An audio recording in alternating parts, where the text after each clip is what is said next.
Welcome to the Midlife Fulfilled Podcast. Are you over 40 and ready to truly thrive? Well, on this podcast, we go deep on ways to thrive across the 5 pillars of midlife: health, fitness, career, relationships, and legacy. I'm Bernie Borges, midlife advocate, life coach, and your host. Subscribe now and get ready to thrive. Hey there, this is Bernie Borges, host of the Midlife Fulfilled Podcast, and hey, I hope this episode finds you well. I mean that. Your wellness is on my mind. In fact, my wellness is on my mind, and that's why this is an On My Mind episode. Now, the 2 previous episodes 193 and 194, featured Coach Allan Misner reviewing the Health and Fitness Motivation Workbook. And I hope that you've invested the time to listen to or maybe watch both of those episodes on video. Now, if you have not yet downloaded the Health and Fitness Motivation Workbook that Coach Allan and I covered on episodes 193 and 194, hop over to the show notes page now. Just either scroll down or swipe over, depending on what you're listening or watching on, and you'll find the link to download this free workbook. Now, in those 2 episodes, we did not explain how to get fit by suggesting some specific workout routine. You can find endless videos on YouTube or maybe even fitness influencers on Instagram for those kinds of suggestions. And we didn't tell you how to eat, although Allan and I both shared some aspects of our diet discipline. But we didn't suggest that you should eat the way that we eat. Instead, Allan presented his proven method to find motivation so that you can become a person of habit for sustained healthy lifestyle that makes you fit for task. Now, that's Allan's phrase, and I have totally embraced this phrase, fit for task. It means that for those of us over 40, we're not going to compete in the Olympics. No, we're not competing in the Olympics. Our fitness needs to enable us to do the things that we need to do, some task in the moment of everyday life. Now, Allan told the story of his grandfather who loved to play golf, but he had to stop playing golf in his 80s because he didn't do the fitness training in his earlier years to set him up to continue to play golf into his 80s. And I previously told the story of when I helped my son move, not quite a year ago. We spent an entire day from about 9 in the morning to about 5 in the afternoon loading and unloading a truck with household belongings and all kinds of stuff. All day long, we were up and down stairs. We were picking up boxes, lawn equipment, you name it. And we were just getting in and out of the truck all day on that moving day. And on that day, I didn't do any less work than my 28-year-old son.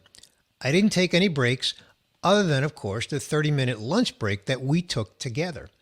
I didn't struggle. I didn't get short of breath. In short, I performed that day. Now, I use the word perform very intentionally.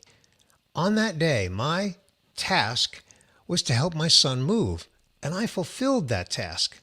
I was fit for task that day because of my decades-long commitment to a fitness routine. And by the way, Allan doesn't call it exercise or even working out. He calls it training.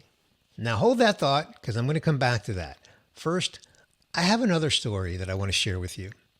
Recently, a dead tree fell onto my property in the back area of my home. Now the remaining tree trunk was about 12 feet long and it needed to be removed and disposed of. Now, the appearance of this dead tree trunk was very deceiving because it looked like it would be light, but it wasn't as light as I thought it would be. It was heavier than I thought it would be. Now, I was alone, and I wondered if I might risk injury if I attempted to pick it up to relocate it for proper disposal. I thought about it, and I decided to go for it. Now, I managed to pick up one end of the dead tree trunk, about 2.5, maybe 3 feet off the ground.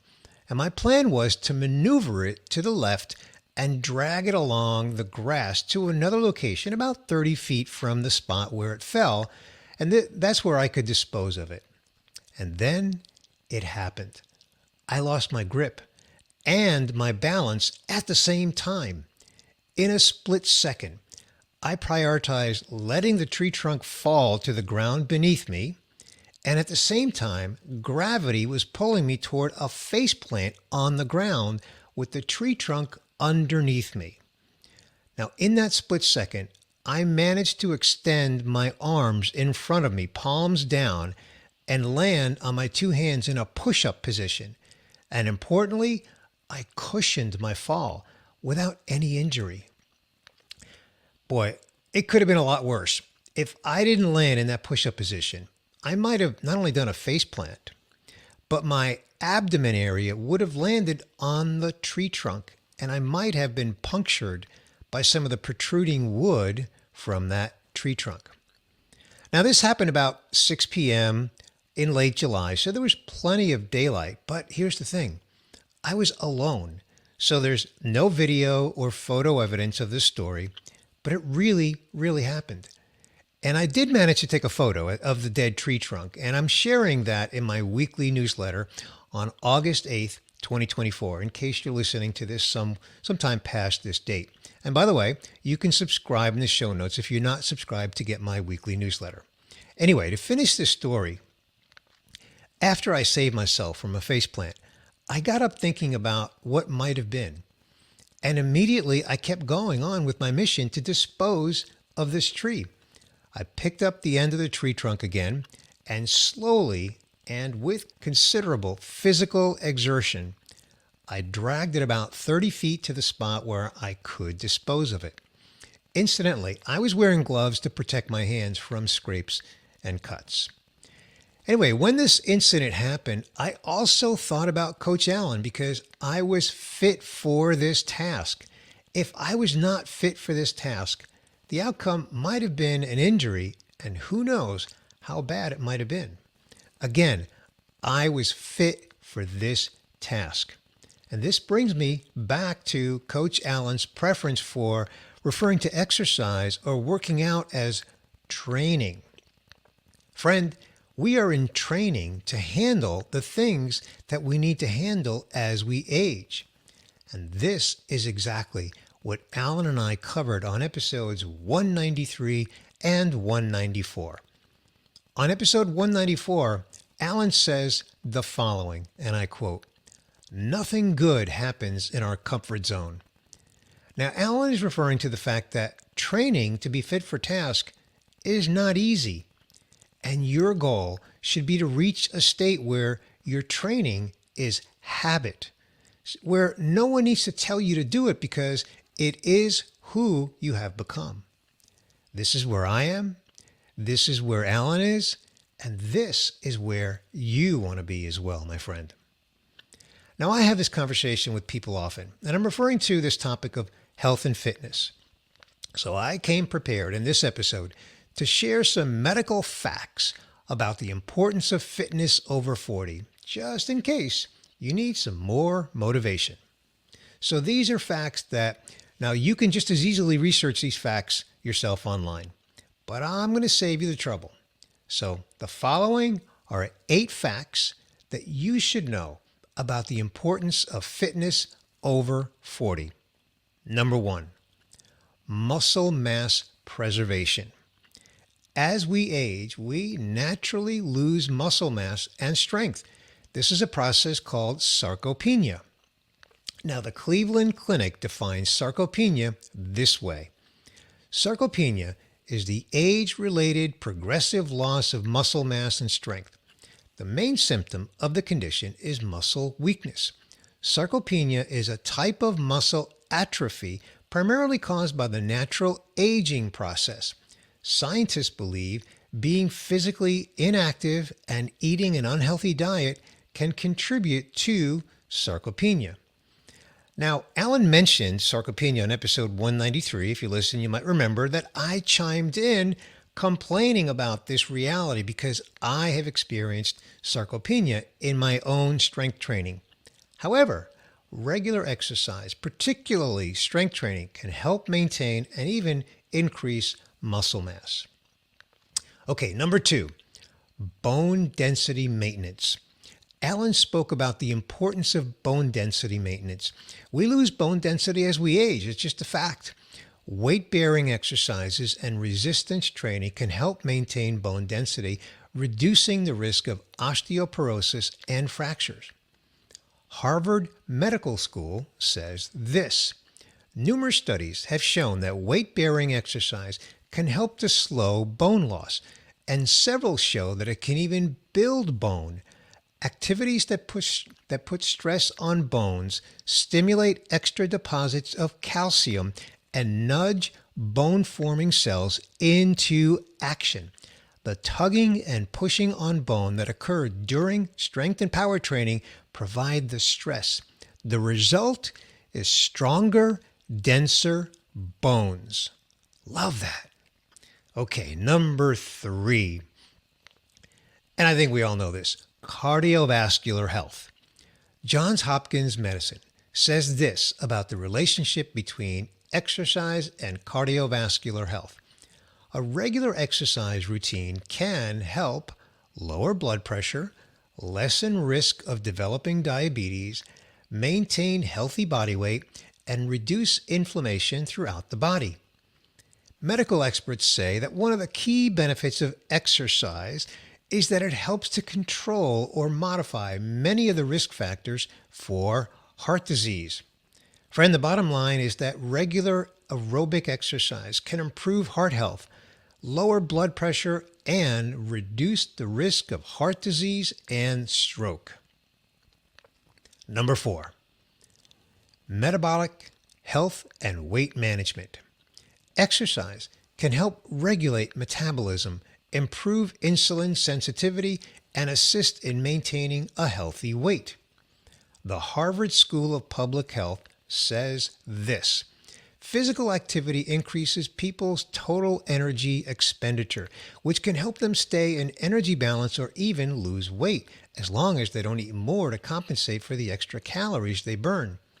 Physical activity decreases fat around the waist and total body fat, slowing the development of abdominal obesity. Weightlifting, push-ups, and other muscle strengthening activities build muscle mass, increasing the energy that the body burns throughout the day, even when it's at rest, and making it easier to control weight. Physical activity reduces depression and anxiety, and this mood boost may motivate people to stick with their exercise regimens over time. Amen to that. And on a side note, I often wonder why some healthcare professionals, not all, but why some healthcare professionals don't follow this advice based on how many of them that I've met that are overweight. But hey, I digress. Back to the list. We're halfway through. Here's number 5, cognitive function. And this is one of my favorite benefits of regular exercise. Physical activity improves cognitive function and may reduce the risk of age-related cognitive decline and dementia. The Centers for Disease Control says this: physical activity can help you think, learn, problem solve, and enjoy an emotional balance. It can improve memory and reduce anxiety or depression. Regular physical activity can also reduce your risk of cognitive decline, including dementia. One study found that cognitive decline is almost twice as common among adults who are inactive compared to those who are active. Regular physical activity can help reduce the risk of some common cancers and add years to your life. Another amen to that. Okay, number 6, balance and fall prevention. Regular exercise can improve balance, coordination, and flexibility, reducing the risk of falls and related injuries. Tufts University School of Medicine says this: falls are the leading cause of injuries in adults ages 65 and older. Falls are the most common cause of hip fractures and traumatic brain injuries. Now, even if you're younger than age 65, please pay attention to this important topic. I want to share 5 forms of exercise that are commonly recommended to patients over 40. You don't have to be over 65. These are recommended to patients over 40 to improve balance. Number 1, balance training itself.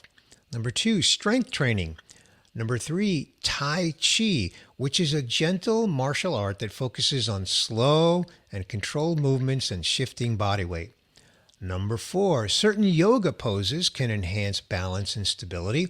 And number 5, flexibility training that involves stretching the muscles and joints, which can improve range of motion and reduce stiffness. Now, the article referenced here explains each of these in a lot more detail. All right, we're almost in the home stretch here.